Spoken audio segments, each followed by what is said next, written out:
Estamos falando sobre a estratégia de Satanás. Começamos a falar sobre esse assunto para vocês não perderem. Estamos estudando segundo Crônicas 21, como é que nós chegamos nessa visão de Satanás através de toda a história. Mas nós estamos estudando isso por causa, se você tem a folha do esboço, nós estamos vendo como nesse período depois de Josafá, em 3 reis na sequência, Satanás exerce a sua estratégia de tentar eliminar a linhagem de Davi. Nessa relação aqui está né, a linhagem de Davi. Então, por causa dessa intensificação, nesse período dos 2 descendentes de Josafá, mais a nora dele, que é a Atalia, desses 3 governantes, Satanás está intensificando a sua estratégia. Tem momentos em que Deus intensifica a sua atividade. E até, evidentemente, numa guerra, quando tem mais iniciativa de um lado, o outro lado tem que responder, o outro lado tem que combater. Então, quando há uma intensidade de um lado, o outro lado também tem que responder com intensidade. Então existem épocas, a guerra entre Satanás e Deus é perpétua. Até o dia final, essa guerra vai continuar e nós não vamos observar uma época que não tem guerra. Mas existem épocas na história em que essa guerra não se manifesta tanto. Às vezes parece que está tudo calmo. Existem vários lugares, mas quem nos interessa mais é Israel e aqueles inimigos em volta. Então é um bom exemplo. Há momentos em que a guerra entre o Estado de Israel e todos os seus inimigos em volta, às vezes não aparece tanto. Há outros momentos em que deflagra, em que vem à tona mais. E é assim a situação entre o povo de Deus e Satanás. A guerra sempre existe, mas tem épocas que ela se torna mais intensa. Então, por causa dessa época da história, que ela se intensificou, nós estamos aproveitando para entender melhor o que Satanás estava querendo fazer. Por que essa iniciativa intensa de tentar destruir todos os descendentes da linhagem de Davi. Então, por isso que nós estamos olhando. Então, dividindo a história em 2 partes, as nossas datas refletem isso, né? Quando você estuda história, mesmo quem não acredita em Deus, é obrigado a seguir o sistema de datas.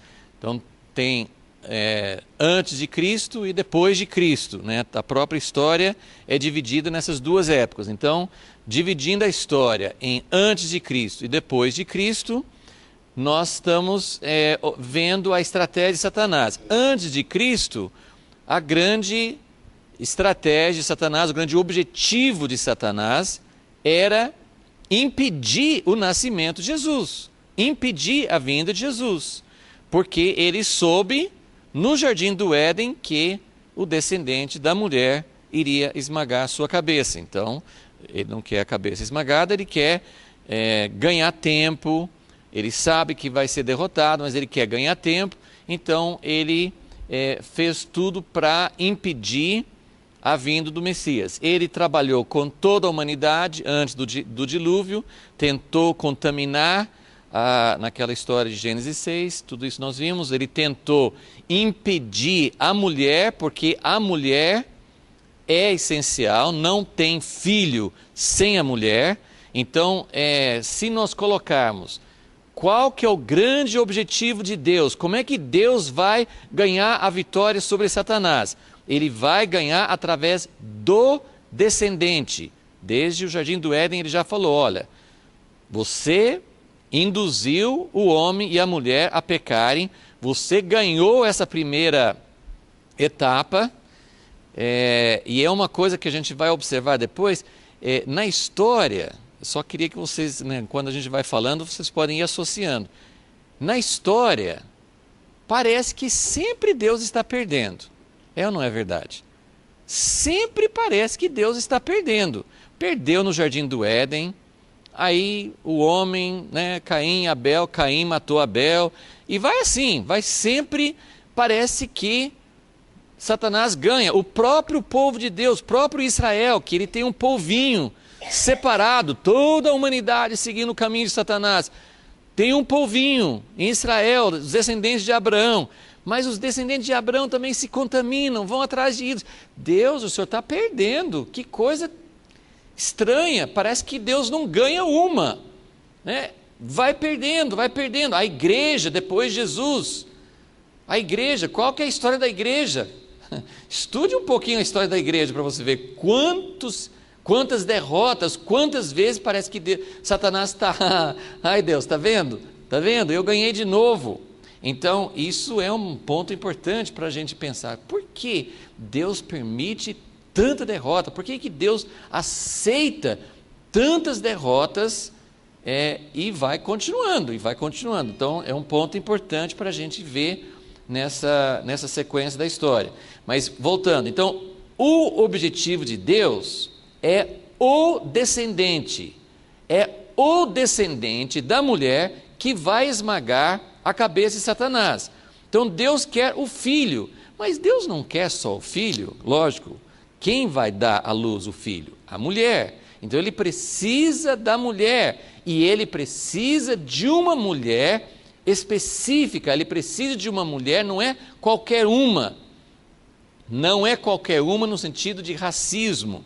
Muito importante lembrar que mesmo no Velho Testamento, quando Deus estava trabalhando com Israel, Deus nunca foi racista. Ele escolheu uma nação para abençoar todas as outras. Então ele nunca amou mais os judeus do que os outros povos. Quando nós pensamos na escolha de Deus, nos propósitos de Deus, quando nós nos colocamos do lado dos judeus hoje, que eles realmente têm a promessa, a terra de Israel pertence a eles, nós não estamos sendo racistas e não estamos acreditando num Deus que como é que a gente pode falar? Deus, ele não ele não faz acepção de pessoas, ele não gosta de umas em detrimento das outras. Deus não ama os palestinos, Deus não ama os árabes, Deus não quer aquele povo, coitado, inclusive alguns cristãos tomam o lado errado, ficam assim, coitadinho dos palestinos, acho que a terra de Israel devia ser deles, os refugiados. Então não é uma questão de quem é coitadinho, mas é uma questão da promessa de Deus, mas Deus ama a todos da mesma forma, tanto que Ruth, uma moabita, faz parte da linhagem, deu um exemplo tremendo na Bíblia. Então assim, tem muitos exemplos para mostrar que a mulher, que todas essas mulheres apontam para a mulher de Apocalipse 12, aquela mulher vestida do sol, essa mulher que vai desencadear todos os acontecimentos finais. Jesus não pode voltar, ele veio uma vez, mas ele não pode voltar aqui no final desse período sem ter um outro filho que vai nascer. Mas outra vez, para um outro filho nascer, precisa de uma mulher. Então, voltando aqui, Sara é por causa disso.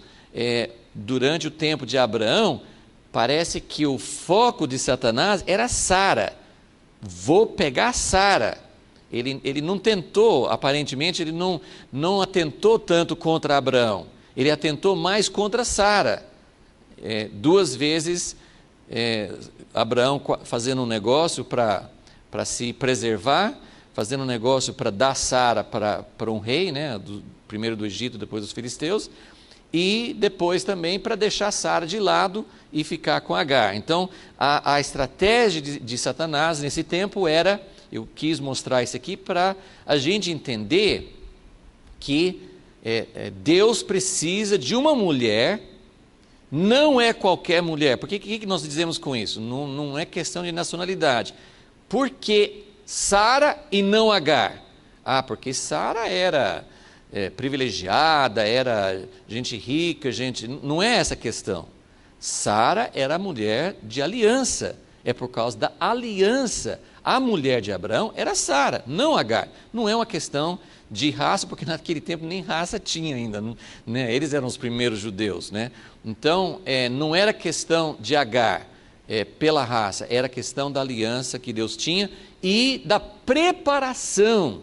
Deus precisa de uma mulher preparada, madura, santa, pura, porque Ele precisa de uma mulher específica. Só aquela mulher pode dar à luz o filho que vai trazer a vitória de Deus sobre Satanás. Entenderam? Então, a estratégia de Deus é conseguir o filho. Para ter o filho, ele precisa da mulher. Satanás, portanto, ele quer combater a estratégia de Deus, ele quer combater de todas as formas. Então, ele luta contra toda a humanidade, contaminando com os filhos de Deus, entre aspas, que poderiam ser anjos caídos. Aqui temos Sara, aqui tem a nação de Israel. No tempo do Egito, ele queria pegar todos os filhos que nascessem, lembra? Na escravidão, o faraó queria que matasse todos os filhos.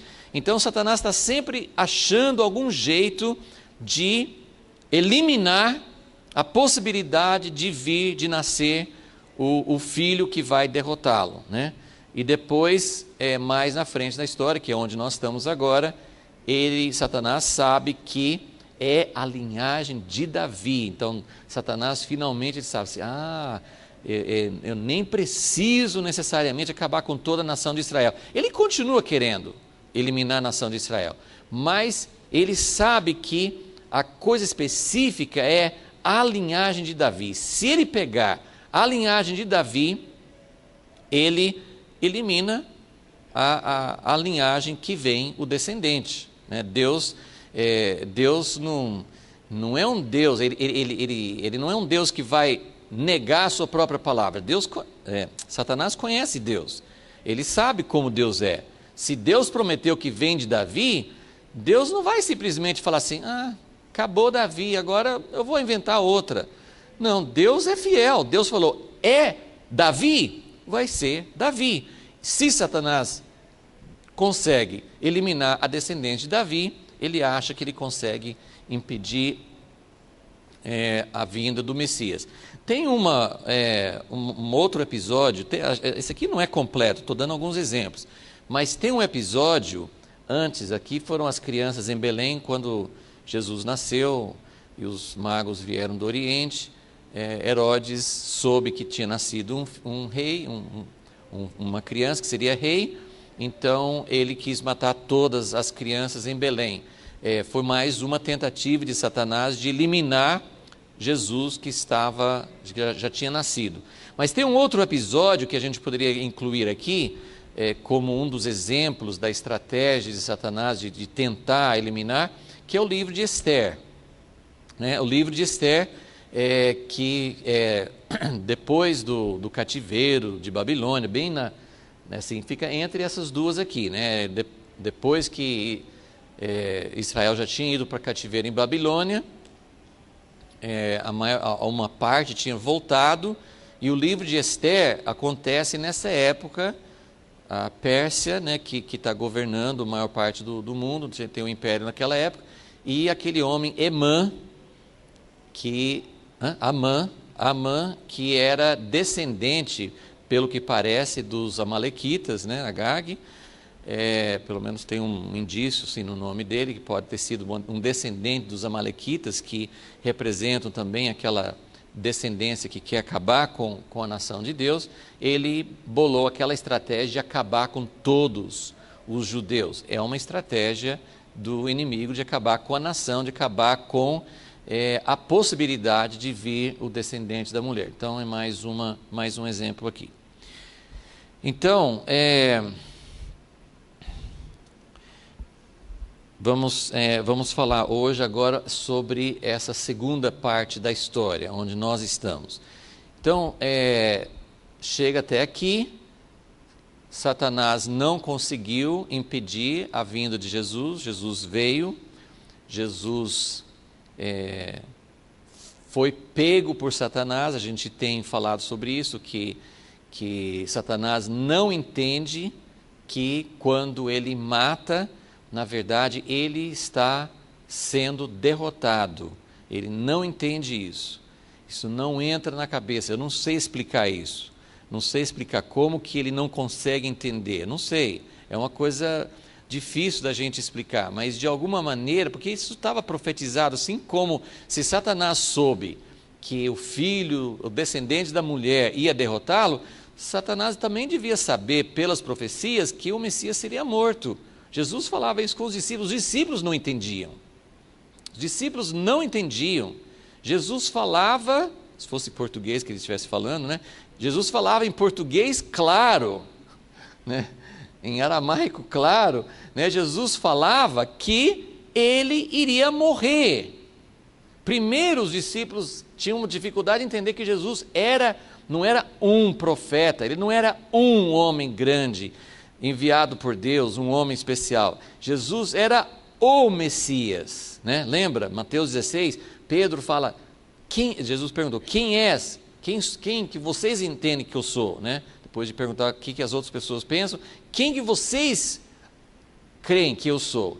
E Pedro fala, tu és o Cristo, o Filho do Deus vivo. A gente pensa, gente, eles não sabiam disso? Eles não largaram tudo para seguir Jesus? Eles não sabiam? Não, Jesus não falava, ele usava muito aquele termo, filho do homem. Ele não ficava falando, eu sou filho de Deus. Então, quando Pedro falou isso, por revelação, né, Jesus disse, não foi carne e sangue que te revelou, foi meu Pai que revelou isso. Então, em seguida, Jesus já fala assim, bom, já que vocês sabem agora que eu sou o Filho de Deus, eu vou falar com vocês, vocês são meus amigos, vocês são meu círculo íntimo, eu vou falar com vocês a minha estratégia. Vocês são meus discípulos, nós estamos lutando juntos. Olha, a estratégia de Deus, eu vim para esse mundo para morrer, para dar minha vida. Lembra a história? O que Pedro falou? Ele acabou de ter uma grande revelação que Jesus era o Filho de Deus. Assim como, vocês percebem que aqueles homens, eles eram estudiosos da Bíblia. Provavelmente eles estudavam muito mais do que nós. Eles conheciam as Escrituras. É a mesma coisa assim, Jesus, ele nasce em Belém. As pessoas liam as Escrituras e não entendiam, né, que ele tinha sido criado em Nazaré, mas ele tinha nascido em Belém. Então as pessoas tinham bloqueios. Jesus veio para dar a vida. Está em Isaías 53, mas está em outros lugares também, mas é muito claro em Isaías 53, nas Escrituras deles. Mas eles não entendiam.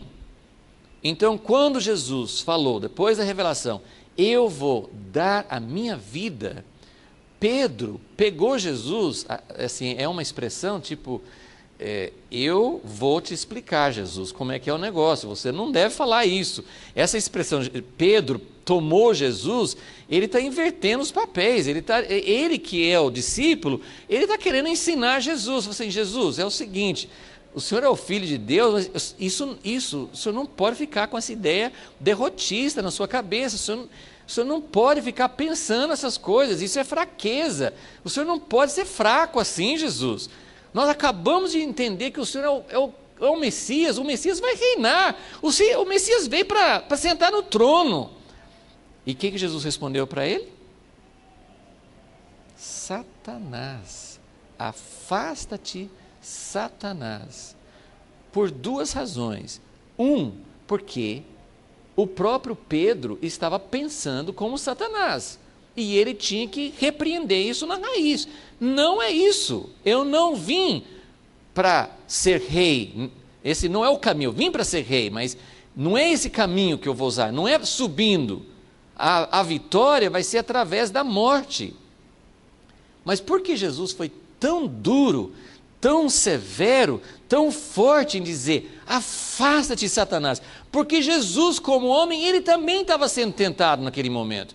Eu, quando leio aquele texto, de uns tempos para cá, caiu uma ficha assim de pensar, Jesus não estava só repreendendo Satanás em Pedro, Jesus estava repreendendo Satanás que queria entrar com esse pensamento dentro dele mesmo, porque Jesus é homem, Jesus é tentado em todos os aspectos como nós, Então Jesus não é aquele que fala assim, claro, eu vou morrer, e ele não sente nada sobre isso. Ele sente sim, ele sente medo, ele sente terror de ir para a morte, ele sente terror de ser separado de Deus. Para Jesus isso é uma perspectiva terrível. Quando Pedro fala, Jesus, não pense assim, não aceite derrota, o homem dentro de Jesus está dizendo, é mesmo, eu não quero derrota, eu não quero sofrer, Jesus está dizendo, então Jesus está sendo duro com ele mesmo. Jesus está dizendo, afasta-te, Satanás, porque eu não posso nem por um instante guardar essa perspectiva, essa maneira de pensar dentro de mim, né? Então eu só estou falando isso para enfatizar que o caminho de Deus para a vitória é pela morte, e Satanás não entende isso, os homens não entendem isso, todo mundo, não tem aquele versículo que fala assim, quem quiser vir após mim, tome a sua cruz. Nós conhecemos esse texto, não conhecemos? Mas todos nós que conhecemos o texto, estamos fugindo da cruz todos os dias.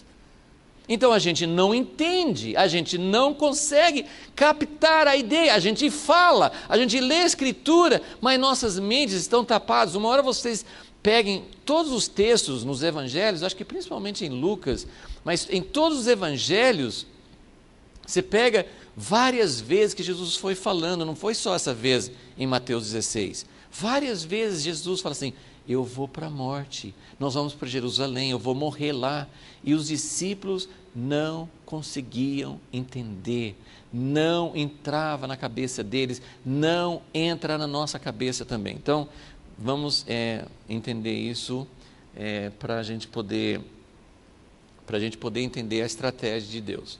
Ok, então, o que eu quero mostrar e que isso não assim, é muito, muito pouco entendido. Nós estamos hoje numa outra época da história. Nós sabemos que Jesus já veio humilde, nós sabemos que Jesus morreu na cruz, essas coisas não são difíceis para nossa mente aceitar a verdade disso. O que nós não entendemos é o que precisa acontecer para Jesus voltar. Nós não entendemos o que Jesus vai fazer. Sabemos assim em linhas gerais, Jesus volta para reinar, Jesus vai acabar com todos os inimigos, Jesus vai reinar para sempre, Satanás vai para o lago de fogo, vai acabar a morte. A gente sabe dessas verdades, mas nós não entendemos a estratégia de Satanás, como ele está lutando e o que precisa acontecer e onde nós ficamos nessa história. Então, nós precisamos entender que Satanás, ele não desistiu. A Bíblia afirma que Jesus, na cruz, já decretou a morte, já tirou as chaves de Satanás. Acho que todos já ouviram pregações dramáticas, maravilhosas, que descrevem como Jesus morreu, foi para o inferno, foi lá, enfrentou Satanás no inferno, tirou as chaves, né? A Bíblia fala em Apocalipse que ele tem as chaves da morte, ele tem as chaves do inferno, o território de Satanás. Satanás não tem mais a chave de lá. Jesus pegou as chaves dele. A gente vibra, não é? Quando fala assim de como Jesus morreu e foi lá no inferno e enfrentou Satanás que estava lá. A gente, uma bela imaginação, né? A gente não sabe descrever essas cenas, mas é gostoso a gente pensar que Satanás estava lá fazendo a festa com todos os demônios e aparece Jesus lá, solto, não como escravo dele, não como debaixo do poder dele. Jesus está lá, mas ele venceu a morte. Ele chega para Satanás e fala assim, eu não vou ficar morto porque eu não pequei, você não tem poder sobre mim, e não só eu vou sair daqui, mas eu vou pegar a sua chave sobre a humanidade, sobre a terra, e eu estou levando embora, ok? Ele inverte a festa de Satanás, e Satanás é totalmente derrotado. Tem uns versículos que falam que Jesus expôs os principados e potestades à vergonha, não é? Em Colossenses 2. Tem muitos textos que nos mostram que Jesus ganhou uma vitória completa. Não, por favor, gente, guarde isso, porque tem, todas as verdades têm desvios. Às vezes um desvio pequeno lá na frente vira um desvio enorme. Então é muito cuidado em pensar que a igreja vai fazer alguma coisa que Jesus já fez. Em um certo sentido, né, nós não temos nada para fazer. Jesus está sentado à destra de Deus, ele ganhou a vitória completa, não tem dúvida sobre o resultado final, não tem dúvida sobre a vitória completa de Deus. Porém, alguma coisa está faltando. Os mesmos textos que descrevem, que falam, Jesus está sentado à destra de Deus, esperando. Caramba, o que ele está esperando? Ele não fez tudo? Ele está esperando que todos os inimigos sejam postos, mas ele não pôs já? Então você vê isso em Hebreus, em vários lugares, mostrando que ele ganhou vitória, porém ele está esperando. E outra vez, nós já vimos isso em Apocalipse 12, nós temos um cenário muito parecido, porque a primeira vinda de Jesus e a segunda vinda de Jesus tem muitos paralelos, tem algumas diferenças fortes. Jesus veio a primeira vez, humilde, não é isso? Veio para morrer. A segunda vez ele vem como rei, ele vem com os olhos saindo chamas de fogo, ele vem com a espada saindo da boca, não é isso que as descrições, Jesus voltando, segundo Tessalonicenses 1, Apocalipse 1, Apocalipse 19, nós temos as descrições de Jesus voltando diferente, mas existem vários paralelos sobre a segunda vinda de Jesus, tem coisas semelhantes, e uma delas é exatamente esse capítulo 12, vamos deixar a Bíblia aberta, depois nós vamos voltar um pouco para Daniel e tal, mas em Apocalipse 12, eu quero que vocês gravem bem esta cena, porque este capítulo é muito importante no livro de Apocalipse. A divisão em capítulos, eu vou dar uma ideia assim, da importância do capítulo 12, embora assim, quando João escreveu Apocalipse, ele não dividiu em capítulos, então não é que João fez 11 capítulos como estão aqui, depois ele começou o 12º, não, para ele foi escrevendo tudo direto, mas do jeito que nossa Bíblia está dividida, até faz sentido. Apocalipse tem 22 capítulos, quanto que é metade de 22? 11. Terminou o capítulo 11 de Apocalipse, o capítulo 11 termina com a 7ª trombeta, já tinha tido 7 selos, o 7º selo abriu 7 trombetas, então aí houve 7 trombetas, a 7ª trombeta toca no capítulo, no 11, versículo 15, 7ª trombeta, terminou esse ciclo, 7 selos, 7 trombetas, terminou. E essa 7ª trombeta, quantas trombetas tinha? Assim, tem gente que pensa que é diferente, eu não vou fazer nenhuma afirmação sobre isso, mas só pensando nisso. Quantas trombetas foram? 7. Qual que é a última trombeta? A 7ª. Então, Tessalonicenses fala, quando soar a última trombeta, né?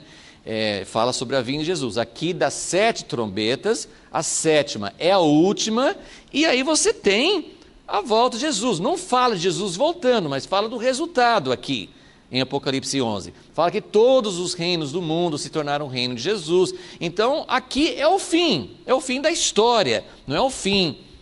Vai continuar, a vida eterna, né? Vai começar o milênio e tudo mais, mas é o fim dessa era. Quando a Bíblia fala assim, a era presente e a era por vir. O fim dessa era é aqui, Apocalipse 11.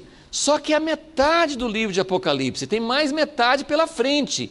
E a metade pela frente não vai para frente no tempo. Só vai falar do milênio no capítulo 20. Então o que acontece no resto de Apocalipse? Ele volta e vai explicando outros aspectos. É como se ele pegasse alguns momentos, alguns aspectos e desse uma ampliada para a gente enxergar mais. Mas o que eu queria dizer é que, então, se você dividir o Apocalipse em duas partes, a segunda metade começa aqui no capítulo 12.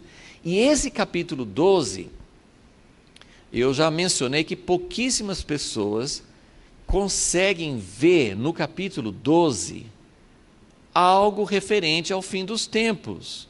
A maioria das pessoas fala: essa mulher, versículo 12, 1, viu-se um grande sinal no céu, uma mulher vestida do sol, tendo a lua debaixo dos pés, uma coroa de 12 estrelas sobre a cabeça. Ela estava grávida. Agora eu quero que vocês gravem isso. Toda a história pode ser resumida em duas etapas, toda a história do homem.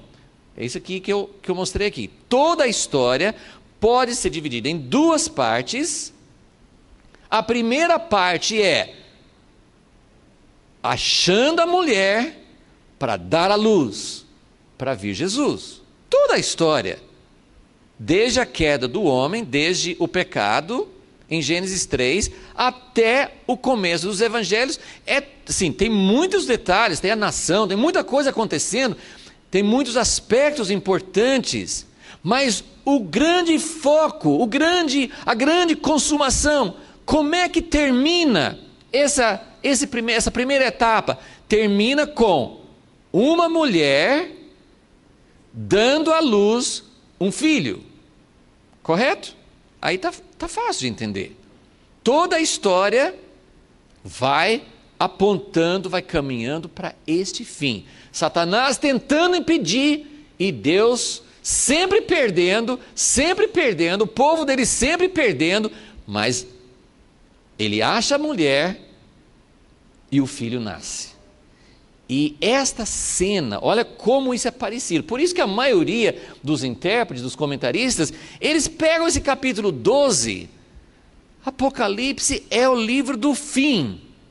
Só que os comentaristas pegam esse capítulo e falam assim: não, esse capítulo não está falando sobre o fim. Esse capítulo está falando sobre Jesus, quando Jesus nasceu. Tudo bem, tem um paralelo, tem uma semelhança. Vejam só, tem uma mulher vestida do sol. Mas no tempo de Jesus não tinha uma mulher gloriosa, porque a mulher, ela pode, de acordo com os comentaristas mesmo, quando falam do nascimento de Jesus, eles pensam, ou a mulher é Maria mesmo, que deu à luz Jesus, ou ela pode simbolizar a nação de Israel, porque Deus trabalhou com a nação de Israel para preparar o caminho para que Jesus nascesse da nação de Israel. Então, as pessoas interpretam que essa mulher do versículo 1, ou é Maria, ou é a nação de Israel. As duas são totalmente corretas. Em se tratando dessa primeira parte da história, corretíssimo. A mulher é Israel e a mulher é Maria. Mas isso falando da primeira vinda. Só que Apocalipse, João, ele está escrevendo isso, de acordo com as análises, né, dos estudiosos, ele está escrevendo isso mais ou menos 60 anos depois que Jesus morreu. 60 anos depois. A visão que Deus deu para ele não foi do passado. A visão que Deus deu para ele foi do futuro, do que vai acontecer. Só que o que vai acontecer é muito parecido. Porque tem uma mulher preparada durante anos, durante séculos. Deus preparou uma mulher. No tempo de Jesus, Israel era essa mulher preparada? Eu acho que não preenche totalmente o que está aqui. Mas em parte sim. Porque Deus lutou com Israel. Nós temos estudado várias vezes nos nossos estudos aqui. Nós temos estudado sobre idolatria, não é? O que era idolatria? A grande dificuldade de Deus com Israel era, eles voltavam para a idolatria, idolatria. Deus foi trabalhando com essa mulher, Israel.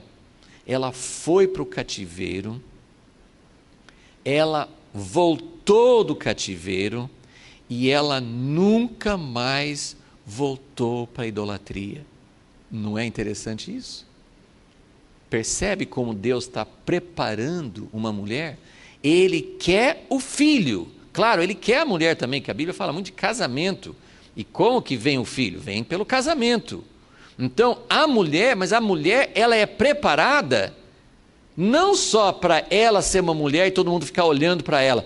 A visão aqui, gente, esse capítulo é fantástico. Vocês podem ler e reler capítulo 12 de Apocalipse e enxergar coisas tremendas aqui. Essa mulher, ela é gloriosa, ela é tremenda, ela foi preparada por Deus, ela é vestida do sol. Falando de vestido de noiva, nenhuma noiva conseguiu se vestir do sol.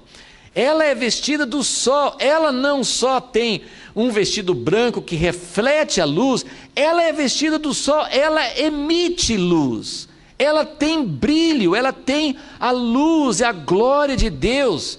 Isso é o que Deus está lutando durante anos. Então eu não poderia dizer que no tempo de Jesus, Israel chegou a este ponto, mas que Deus trabalhou com Israel e preparou essa mulher, eliminou dessa mulher a idolatria, a sujeira, a roupa suja de idolatria, ela foi purificada. Isso é uma figura, é uma simbologia, é um emblema da mulher que Deus quer. Então, essa mulher, ela é fantástica, mas a história para aí? A história para aqui? Não, a história aqui está começando. Quer dizer, lógico, isso é a consumação de toda uma história, mas chegou finalmente a mulher, a briga de Satanás para acabar com Sara, acabou, ele perdeu, agora quem perdeu foi Satanás. Ele tentou impedir a mulher, ele tentou impedir a formação dessa mulher. Apocalipse 12 nos diz que Deus vai conseguir a mulher, ele vai conseguir a esposa para o filho, ele vai conseguir uma mulher gloriosa.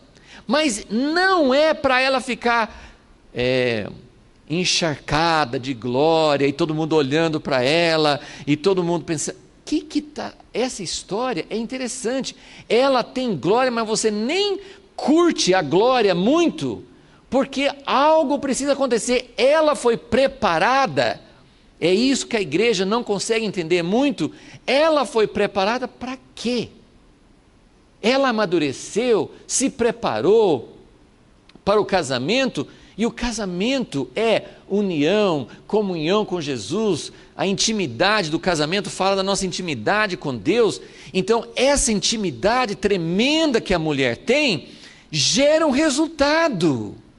A intimidade com Jesus gera um filho. Essa mulher, no versículo 2, está grávida. Então, na verdade, nós estamos vendo aqui uma mulher preparada,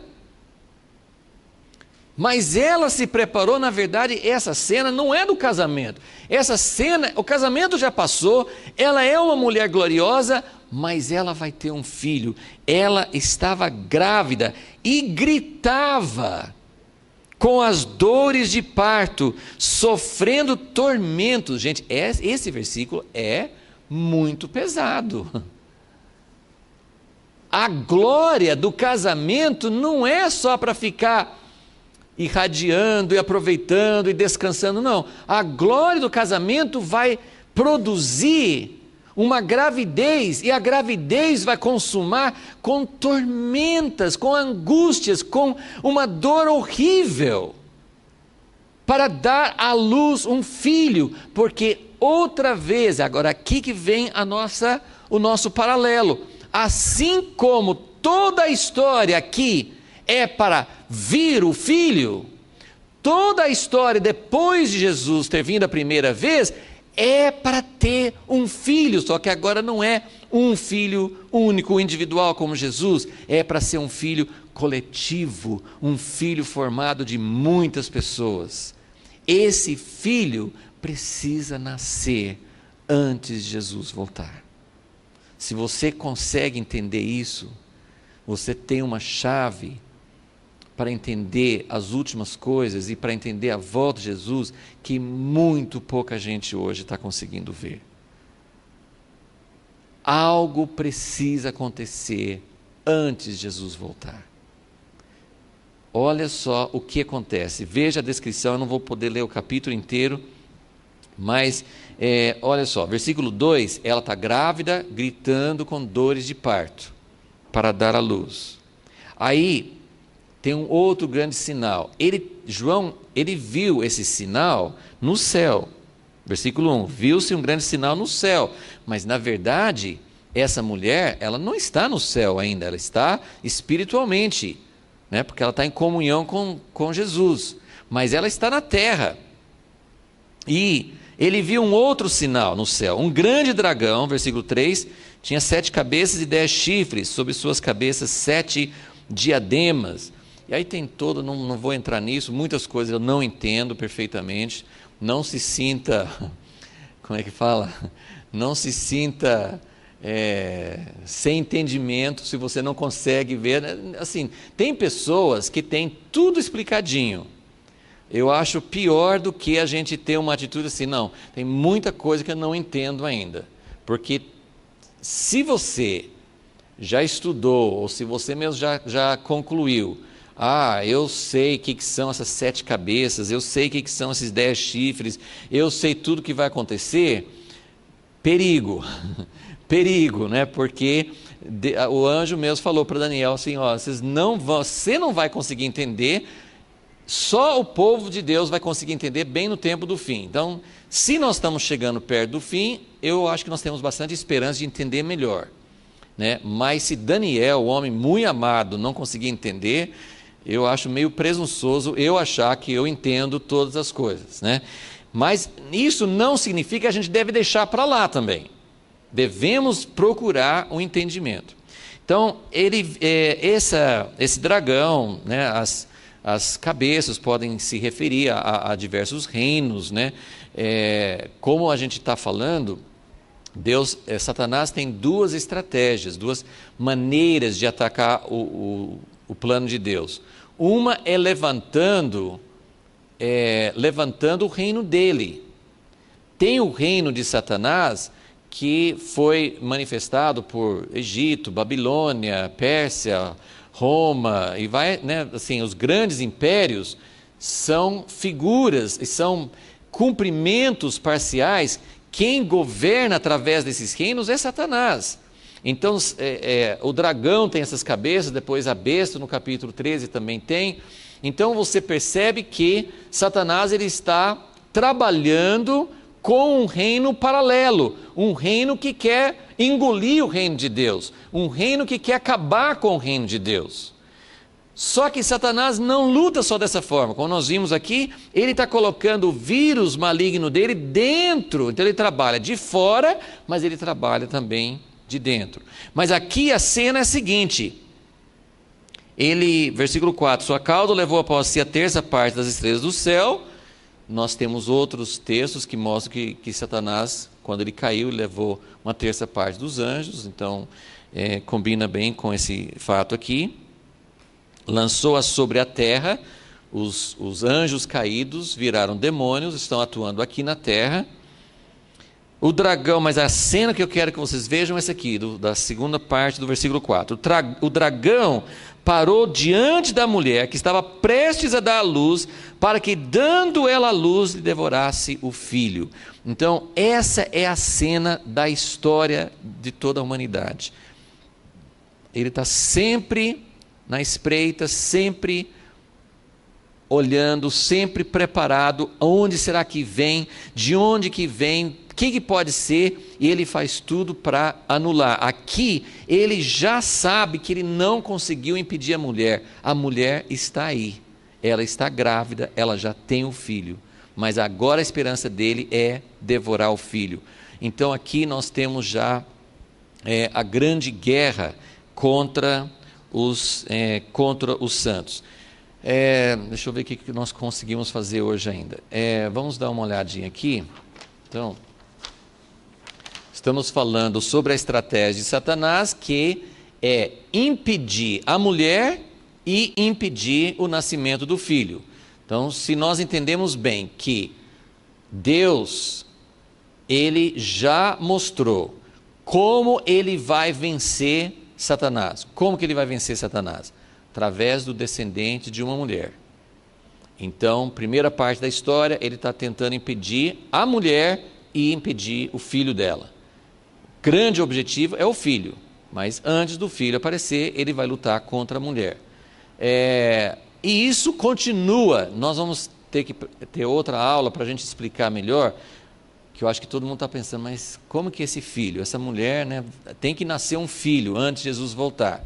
Então, é um entendimento que a gente não pode dizer assim, a gente entende sobre tudo que tem relação com isso, mas faz muitos anos, né, eu ouvia explicações. Nós temos um livretinho na editora que chama Igreja Verdadeira, Igreja Falsa.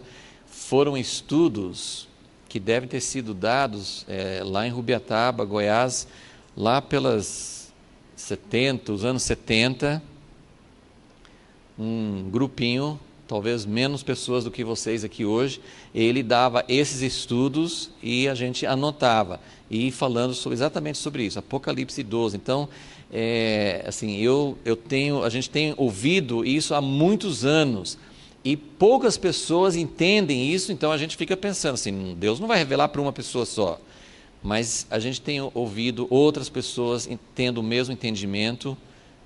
No último final de semana, depois vai estar no site também, nós pudemos receber uns irmãos da Inglaterra, eles entendem dessa forma também, sobre o Apocalipse 12, então a gente vê, poucas pessoas ainda, mas a gente vê mais e mais confirmações, pessoas que não aprenderam um do outro, mas que Deus vai revelando sobre o que é esse filho que vai nascer.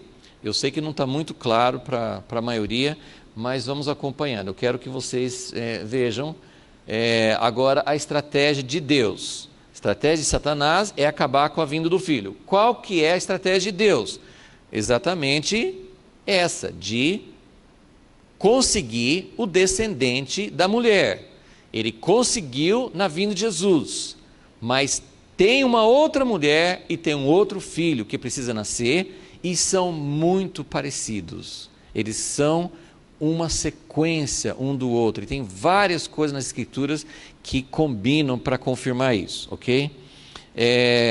Então vamos só colocar aqui, Deus, assim, o objetivo principal de Deus, ele precisa conseguir o descendente que vai esmagar a cabeça de Satanás e que vai permitir a vinda do reino de Deus. O que Deus quer? Deus quer comunhão, Deus quer viver conosco, mas para ter comunhão, ele não pode ter essa comunhão no reino adversário, no reino hostil. Então ele tem que expulsar Satanás, ele tem que tirar Satanás da terra, ele tem que ganhar a terra de volta. E isso é uma coisa que também poucas pessoas na igreja entendem, que o reino de Deus, o lugar onde Deus vai habitar para sempre, o lugar onde Deus vai mostrar vai ter a comunhão e vai viver como ele sempre planejou, é na terra, não é no céu. O céu vem para a terra.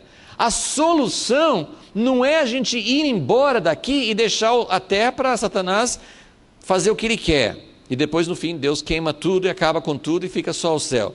Não, a estratégia de Deus é tudo que ele planejou quando ele criou o Jardim do Éden, e até antes, que a gente não conhece toda a história de antes da terra, mas tudo que Deus planejou, ele vai conseguir. Amém? Precisamos colocar isso bem firme dentro de nós. Deus não tem um plano B. Ele tem um plano B no sentido assim, ele vai sempre fazer com que todas as coisas concorram para o bem, mas ele vai sempre voltar para o plano A. O plano B seria assim, eu não consigo isso, eu aceito uma coisa secundária. Já que não dá para ter a terra, a gente leva todo mundo embora para o céu. Deus não tem esse plano B. O plano dele é habitar na terra e trazer, e expulsar Satanás daqui. Então, para isso, ele tem que ter o descendente da mulher. Ele não tem isso já em Jesus? Veja bem. Nós vamos voltar a isso aqui na aula que vem, mas só vou mostrar, dar mais ou menos uma abertura disso. O que Deus precisa fazer para conseguir esse descendente da mulher? Ele primeiro precisa preparar a mulher. Como eu já falei, não é qualquer mulher, não é qualquer idade, não é uma garota de 10 anos que vai dar à luz o filho que ele quer. Ele precisa de uma mulher preparada que possa dar à luz esse filho. Então ele tem que preparar e ele tem que proteger. Porque Satanás está sempre tentando lutar. E sempre parece que Deus está perdendo. Sempre parece que essa mulher não está aparecendo. Alguém está vendo a mulher por aí? Alguém está vendo a igreja gloriosa? Alguém está vendo uma igreja que possa dar à luz esse filho que Deus espera? Nós não estamos vendo. Mas isso não significa que ela não está por aí, porque ela está escondida. Nem a gente consegue ver e nem Satanás consegue ver. Ele está tentando, ele está dando golpes por aí, tentando, será que é essa aqui, será que é essa, tal, assim, ele tenta impedir, ele tenta acabar, mas ele não sabe onde está essa mulher, porque ela é bonita não do jeito que ele pensa. Começa a pensar comigo, não é do jeito que ele pensa. Então essa mulher, ela pode estar sendo formada, mas ninguém está enxergando ainda. É uma Cinderela que ninguém dá nada para ela, não é verdade? Ela está suja, descabelada assim, mas quando você troca a roupa de Cinderela, eu não sabia que ela era tão bonita assim. Não é mais ou menos essa a história? Então é mais ou menos isso que está acontecendo. Tem uma mulher que ninguém está percebendo o quanto Deus está investindo nela, quanto Deus está preparando, o quanto que Deus está protegendo. Para Deus proteger, Ele tem que fazer uma camuflagem. Essa é uma das formas que Ele vai proteger a mulher. Ele tem que camuflar essa mulher. Satanás não pode saber exatamente quem é essa mulher e onde ela está. Eu não acho que ela está pronta, mas eu acho que ela está por aí de um jeito que nenhum de nós está imaginando ainda. Porque Deus vem trabalhando. Deus vem trabalhando. Se a mulher é formada de pessoas, e Deus está trabalhando em pessoas em tantos lugares que a gente não pode imaginar, principalmente lugares onde tem perseguição, mas tem outras formas também de Deus agir. Essa mulher, então, quando ela estiver pronta, ela vai ter dores de parto. Deus não está preparando uma mulher para ficar vaidosa, para ficar arrogante, para ficar se achando. Tudo que tem em nós, na igreja em geral, mas em nós, tudo que nós temos, achando que nós somos os tais, que nós somos melhores do que os outros, isso não é o Espírito de Cristo. Então, isso é a estratégia de Satanás. Ele que nos induz a nos achar, a querer ser os tais, mas não é isso. Deus está nos preparando para ter dores de parto, né? Eles dizem que as dores de parto são as dores mais intensas que um ser humano pode sentir. Então, espiritualmente também, não existe nada parecido com as dores de parto. Mas Jesus disse, talvez na próxima aula a gente leia alguns desses textos, mas eu só queria que vocês tivessem mais ou menos essa visão, né, para vocês não irem embora assim com a cabeça assim, não, gente, e aí, né, vai para onde, né? Jesus disse em João 16, vocês vão lembrar desse texto, lembra quando, João 14, 15, 16, no capítulo 16, ele falou, olha, eu vou embora, quando eu estou junto com vocês, vocês estavam sempre felizes, mas quando eu vou embora, vocês vão sentir tristeza. Ele falou isso, vocês vão sentir tristeza. Vem o Espírito Santo, ele vai consolar, mas vocês vão sentir tristeza. E aí ele faz exatamente esse paralelo da mulher da luz, porque ele diz o seguinte, quando a mulher está para dar à luz, ela sente muita dor. Naquele momento, ela não pode dizer, que feliz eu estou, ela não vai falar isso. Ela vai sentir muita dor. Mas, quando o filho nasce, ela nem lembra mais da dor, por causa da alegria que é maior ainda de ter nascido um filho. Ele não estava simplesmente falando, ele estava falando sobre sofrimento, sobre perseguição, sobre coisas que iam acontecer, que eles iam ter que passar, mas ele estava dizendo algo real. Vocês vão ficar, vocês vão ser uma mulher, vocês vão ter dores de parto, mas as dores de parto não são dores sem sentido. A dor de parto, ela pode passar até um longo período, relativamente, assim, né, um dia, ou passar por outro dia e tal, assim, mas meu Deus, para que serve isso? Não está vindo o filho. Mas o filho vem, e o filho é o objetivo de Deus. Ele quer a mulher é a comunhão com ele, mas ele quer o filho. Esse é o casamento, é a união para ter filho, para sempre aumentar, para sempre alcançar algo mais. Então, a dor de parto vai resultar em dar à luz. E esse dar à luz... Agora, vocês estão com Apocalipse 12 aberto ainda? Apocalipse 12 diz o seguinte, versículo 5. Ela, a mulher, deu à luz um filho, um varão. Agora presta atenção. Quem nasceu da mulher?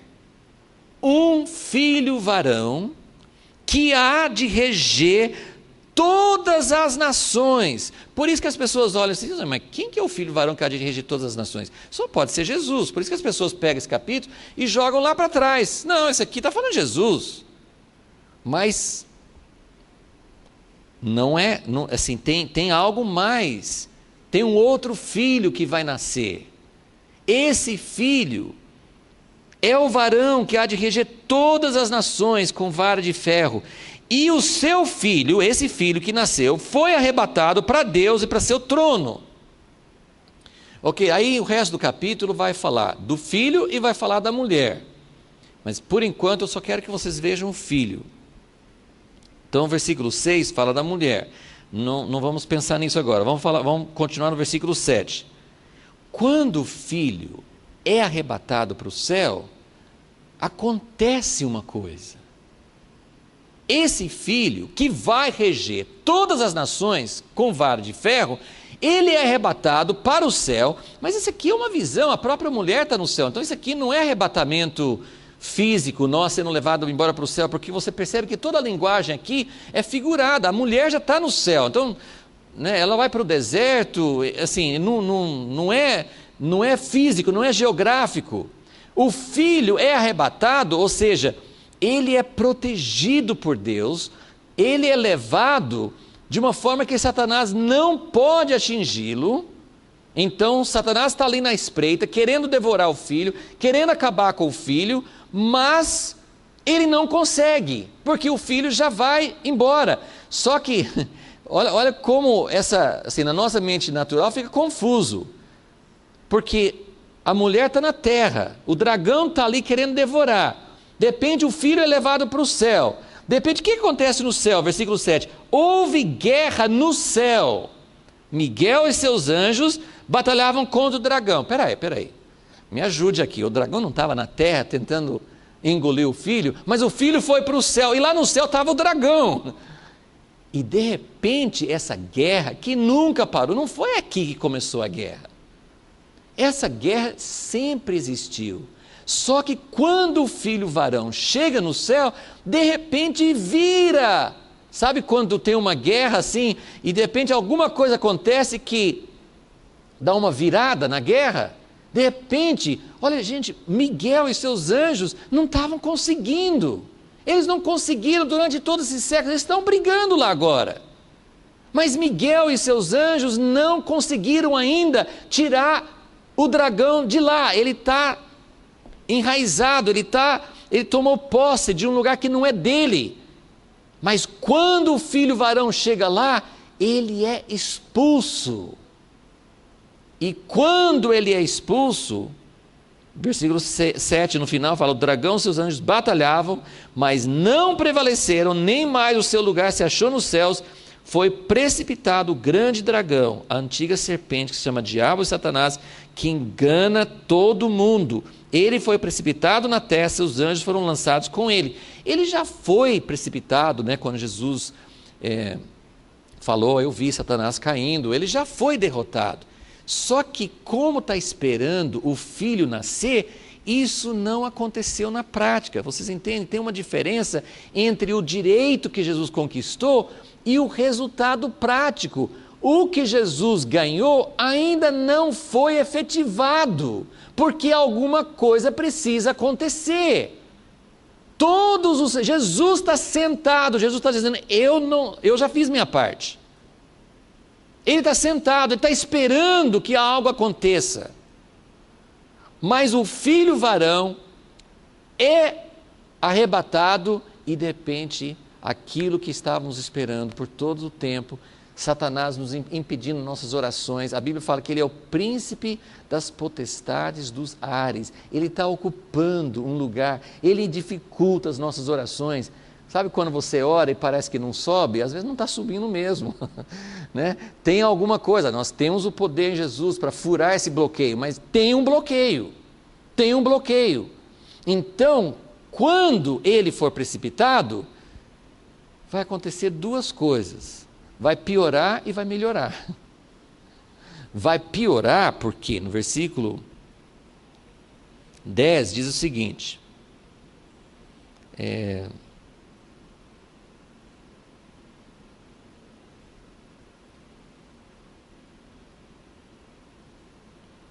ele foi precipitado, no versículo 9, versículo 10, agora é chegada a salvação, versículo 12, que eu quero que vocês vejam, versículo 12, pelo que alegrai-vos, ó céus, por que os céus vão se alegrar? Porque Satanás saiu de lá, alegrai-vos, ó céus, e vós que neles habitais. Nós vivemos na terra, mas nós habitamos no céu, porque nós somos sentados com Jesus nos lugares celestiais. Então nós estamos na terra, o Apocalipse fala muito sobre isso. Os que habitam no céu, os que habitam na terra. Quem que habita nos céus? Nós habitamos nos céus.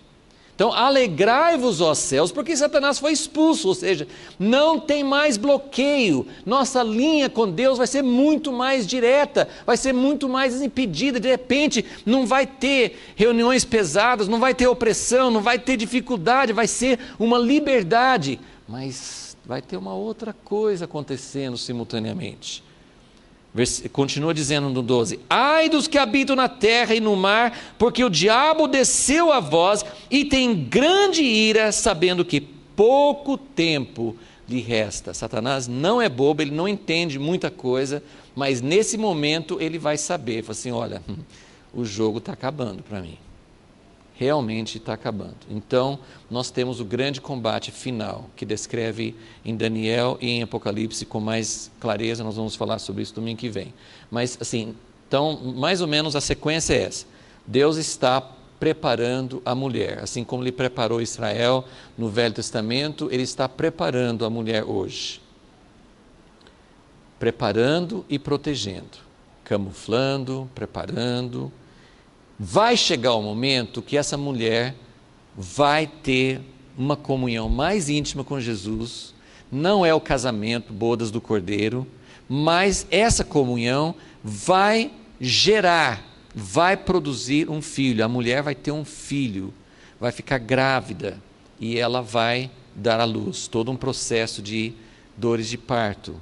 E isso, quando ela gerar, quando ela der à luz o filho varão, isso vai gerar o período final. O que vai marcar o período final dessa era? O que vai marcar? Um combate acirrado. Primeiro esse combate no céu, né? Então aqui eu coloquei assim, combate final. Deus está procurando, né, no meio desse combate, Deus está procurando proteger a mulher e o filho. Deus está intervindo sobrenaturalmente.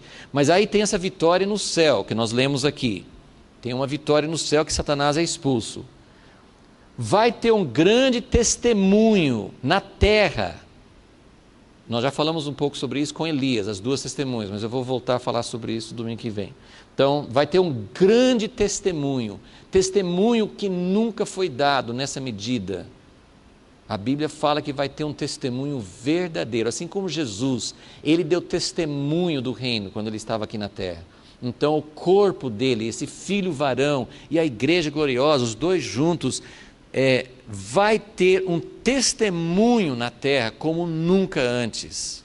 Esse testemunho que hoje está manchado, está corrupto, está tudo errado na igreja, vai ter um testemunho puro. Vai ter grande ira do dragão. Ele vai ficar muito irado, porque assim, é tudo ou nada. Eu já fui expulso do céu, o negócio está acabando para mim, então eu vou jogar todas as bombas que eu tenho, tudo que eu tenho, todos os recursos que eu tenho, eu vou usar tudo que eu tenho, porque eu não tenho muito tempo. E vai ter uma aparente derrota de quem? Se é aparente, não é de Satanás, porque a derrota dele não vai ser aparente. Vai ter uma aparente derrota dos santos. Nós vamos ver isso na próxima aula. Então, essas observações. Sempre parece que Deus está perdendo. Mas, nesse período que sempre parece que Deus está perdendo, que Deus está levando a pior, Deus está nos purificando. A noiva está sendo purificada. Senhor Deus, sabemos que tem muitas coisas aqui que não entendemos ainda, Senhor. Não estamos nem com nenhuma pretensão de saber exatamente o que vai acontecer nem quando.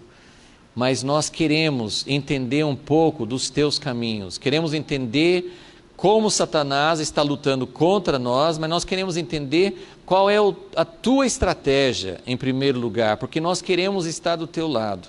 Nós queremos estar junto contigo, Senhor, esperando, aguardando, mas não só aguardando passivamente. Nós queremos estar no meio dessa luta, sabendo que nós não temos armas contra Satanás, não temos força para oferecer a Ti, mas nós temos algo importante que o Senhor nos deu, um papel, ó Deus, de estar fazendo parte da noiva, de fazer parte da mulher que vai dar à luz, de ver algo acontecendo para que o Teu propósito possa ser finalmente consumado, Senhor. Nós queremos que haja esse combate final. Sabemos que não vai ser fácil, mas ao mesmo tempo, Senhor, nós temos essa promessa de que Satanás sendo expulso, nós vamos ter muito mais acesso à Tua presença. Nós vamos ter muito mais acesso à Tua vitória, à fé, ao Teu poder, ó Deus, ao sangue do Cordeiro que vai nos purificar, que vai nos colocar em condições de enfrentar o inimigo, Senhor. Ó Deus, ajuda-nos, Senhor, nesse dia e nessa semana. Pedimos em nome de Jesus. Amém.